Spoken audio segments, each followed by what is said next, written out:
idineklarang salita ng taon. Ito ang News on ni Pia Arcangel.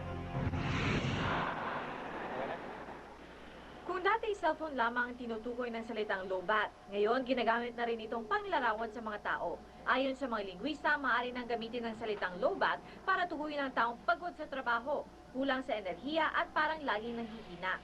Tulad ng mga cellphone na maraming nawawalan tayo ng enerhiya, nadolobat tayo. Halimbawa, kung minsan may pinuutos sa atin yung boss natin at mabilis tayo nagkamali at sinasabi natin na, Sir, lobat ako. Sa nakaraang pambansang komperensya sa salita ng taon, idineklarang Word of the Year ang salitang lobat. Pinoy na Pinoy kasi ang salitang ito ayon kay Professor Gelson Capilos na siyang nagsumite ng paliwanag tungkol sa kahulugan ng lobat. Doon sa mga kaibigan ko Amerikano, tinuturuan ko rin ng Filipino language, hindi nila alam yung ibig sabihin ng lobat. So, iyon, mula roon, nahiwatigan kong tayong mga Pinoy lang yung gumagamit ng lobat. First runner-up ang salitang Botox, na hango sa mamahaling injection para matanggal ang mga linya sa noo. Pero ngayon, ginagamit na ng Filipino translation ng buttocks.